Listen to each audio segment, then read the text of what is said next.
التامات إلى الصراط القائمة آت محمدا الوسيلة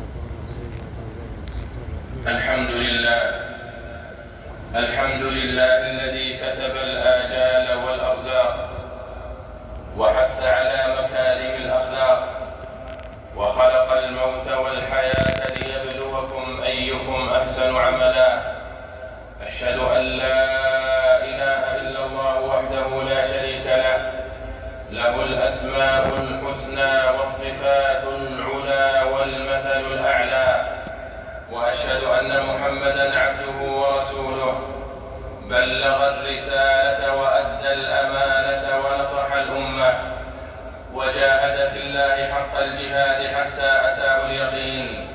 اللهم صل وسلم عليه وعلى آله وأصحابه ومن اهتدى بهديه وتمسك بسنته إلى يوم الدين.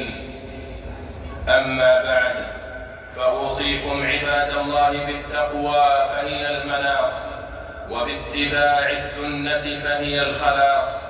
يا أيها الذين آمنوا اتقوا الله ولتنظر نفس ما قدمت لغد واتقوا الله إن الله خبير بما تعملون.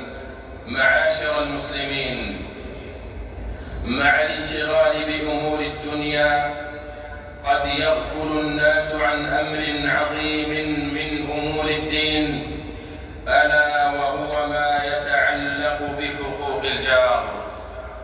فإن من الآداب الشرعية والمبادئ الإنسانية والقيم العربية حفظ حقوق الجار ورعايتها والحرص على أدائها وصيانتها، فذلك كنه مكارم الأخلاق التي هي معيار القيم والفضل، وهي ميزان القسط والعدل.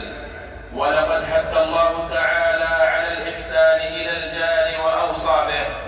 قال تعالى: واعبدوا الله ولا تشركوا به شيئا وبالوالدين إحسانا وبذي القربى واليتامى والمساكين والجار ذي القربى والجار الجنب والصاحب بالجنب وابن السبيل وما ملكت أيمانكم إن الله لا يحب من كان مختالا فخورا. فإكرام الجيران والإحسان إليهم من أعظم الواجبات ومن أزكى شيم ذوي المروءات ومن أسس بناء وصيانة المجتمع المسلم.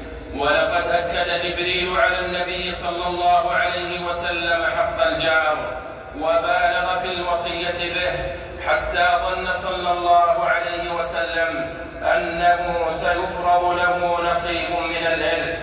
فعن ابن عمر رضي الله عنهما قال: قال رسول الله صلى الله عليه وسلم: ما زال جبريل يوصيني بالجار حتى ظننت أنه سيورثه. متفق عليه. عباد الله، إن من لوازم وشروط الإيمان بالله واليوم الآخر إكرام الجار والإحسان إليه وكف الأذى عنه والصبر عليه. فعن أبي هريرة رضي الله عنه أن رسول الله صلى الله عليه وسلم قال: من كان يؤمن بالله واليوم الآخر فلا يؤذي جاره، ومن كان يؤمن بالله واليوم الآخر فليكرم جاره، ومن كان يؤمن بالله واليوم الآخر فليكرم ضيفه، ومن كان يؤمن بالله واليوم الآخر فليقل خيرا أو ليسكت. متفق عليه. ومن لوازم وشروط الإيمان حفظ الجار، فلا يتم إيمان المرء ما لم يأمن جاره من إيذائه وغدره وخيانته وظلمه وعدوانه. فعن أبي شريح رضي الله عنه أن النبي صلى الله عليه وسلم قال: والله لا يؤمن، والله لا يؤمن، والله لا يؤمن. قيل: ومن يا رسول الله؟ قال: من لا يأمن جاره بوائقه. ومن لوازم وشروط الإيمان أن يحب المرء لجاره ما يحب لنفسه. فعن أنس رضي الله عنه أن النبي صلى الله عليه وسلم قال: والذي نفسي بيده لا يؤمن عبد حتى يحب لجاره أو قال لأخيه ما يحب لنفسه. رواه مسلم. أيها الناس، الإحسان إلى الجار من أسباب دخول الجنة، وإيذاؤه من أسباب دخول النار.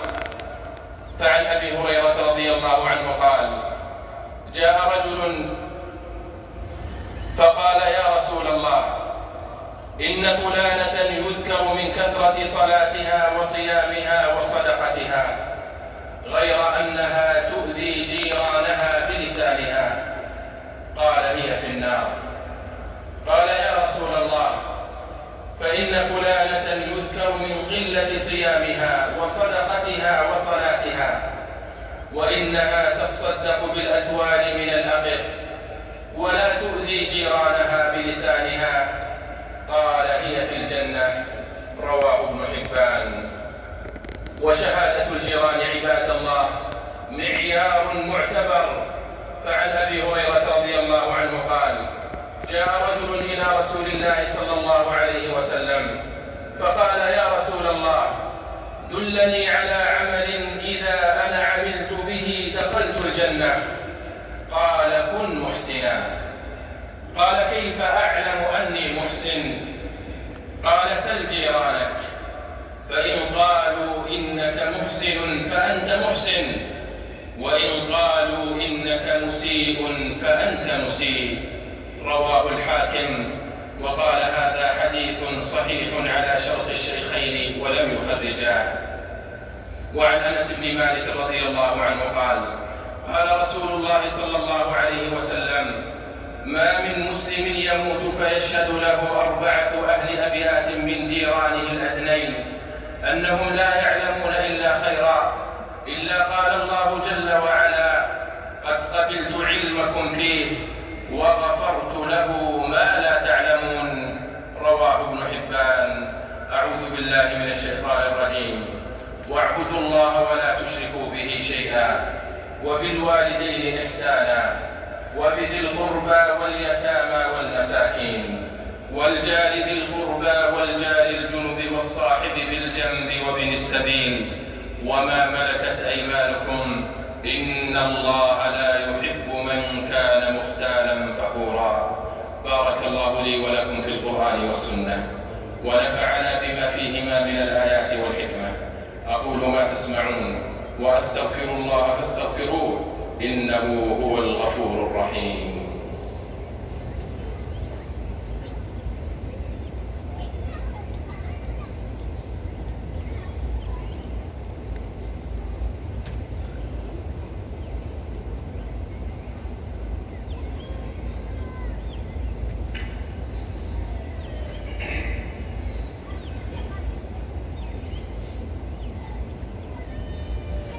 الحمد لله على إحسانه، والشكر له على توفيقه وامتنانه، والصلاة والسلام على نبينا محمد وعلى آله وأصحابه وأتباعه وأعوانه. وبعد أيها الناس، فالله الله في جيرانكم، الله في جيرانكم.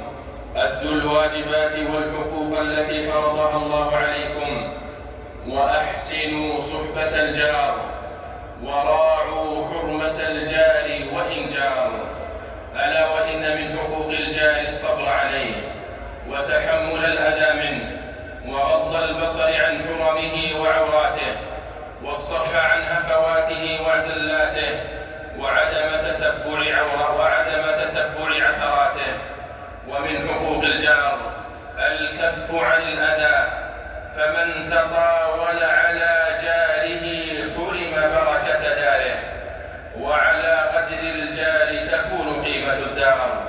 نعوذ بالله من جار السوء في دار المقامة، تخون عيناه وتسترق السمع أذناه، إن رأى خيرا دفنه، وإن سمع شرا أذاعه، فنعوذ بالله منه.